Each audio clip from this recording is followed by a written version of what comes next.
സുഭാഷിതം. 2 കൈയും നിറയെ അധ്വാനവും വൃഥാ പ്രയത്നവും ഉള്ളതിനേക്കാൾ 1 കൈ നിറയെ വിശ്രാമം അധികം നല്ലത്.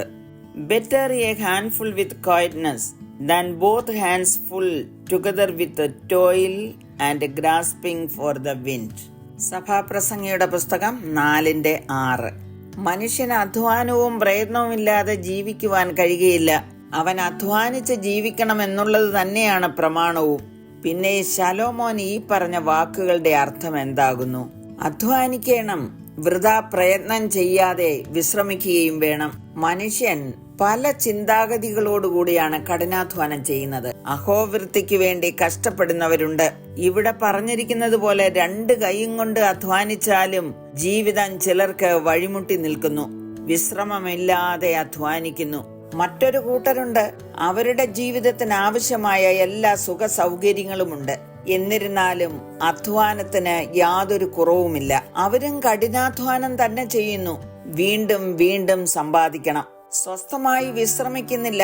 അവരെക്കുറിച്ച് 4-ാം വാക്യത്തിൽ പറഞ്ഞിരിക്കുന്നത്, സകല പ്രയത്നവും സാമർഥ്യമുള്ള പ്രവൃത്തിയൊക്കെയും ഒരുവനും മറ്റവനോടുള്ള അസൂയയിൽ നിന്ന് ഉളവാകുന്നു എന്ന് ഞാൻ കണ്ടു. അവർ മത്സര ബുദ്ധിയോടെ പ്രവർത്തിക്കുന്നു. ഒരു കൊടുമുടിയിൽ എത്തിക്കഴിയുമ്പോൾ അടുത്ത കൊടുമുടിയിലേക്ക് ചാടി വീഴും. അവർക്ക് ജീവിതത്തിൽ ഒരു സംതൃപ്തിയുമില്ല. പ്രയത്നിക്കുവാൻ കഴിവും ആരോഗ്യവും സാഹചര്യവും തന്ന ദൈവത്തെ അവർക്ക് ഓർക്കുവാനും സമയമില്ല. ശലോമോന്റെ വാക്കുകൾ കേൾക്കണമോ?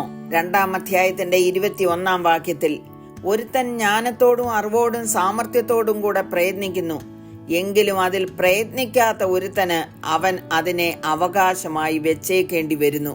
വിശ്രമം കൂടാതെ കഠിനാധ്വാനം ചെയ്ത് സമ്പാദിച്ചത് നാനാവിധമാക്കുന്ന തലമുറകളെ നമ്മുടെ ചുറ്റും കാണാറില്ലേ?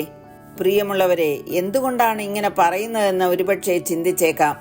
അധ്വാനിക്കണ്ട എന്ന് പറഞ്ഞതല്ല, നമ്മുടെ സകല അധ്വാനത്തിലും ദൈവം നമ്മോട് കൂടെ ഉണ്ടായിരിക്കട്ടെ.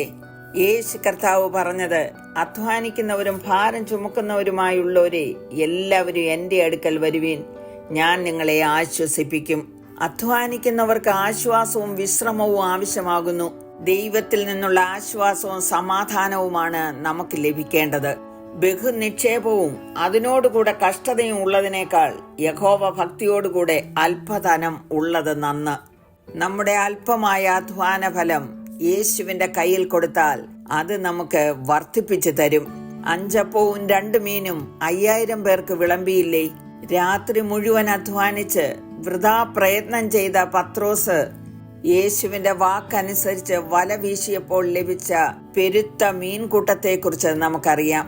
സമാധാനവും സ്വസ്ഥതയുമില്ലാതെ ഒരു വീട് നിറയെയുള്ള യാഗഭോജനത്തിലും സ്വസ്ഥതയോടുകൂടിയ ഒരു കഷ്ണം ഉണങ്ങിയ അപ്പമാണ് നല്ലത് എന്ന് പറഞ്ഞിരിക്കുന്നു. പ്രിയമുള്ളവരെ, ഒരു ജീവിതമേ നമുക്ക് തന്നിട്ടുള്ളൂ.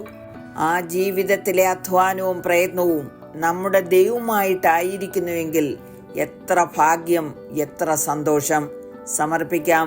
കരുണയുള്ള പിതാവേ, ഞങ്ങൾ 2 കൈ നിറയെ അധ്വാനിച്ച് കാറ്റിന് പിന്നാലെ ഓടുന്നവരായി തീരാതെ അങ്ങയോടൊപ്പം ശാന്തതയോടും സമാധാനത്തോടും ജീവിപ്പാൻ കൃപ തരണമേ എന്ന് യേശു ക്രിസ്തുവിന്റെ നാമത്തിൽ അപേക്ഷിക്കുന്നു. കേൾക്കണമേ. ആമേൻ.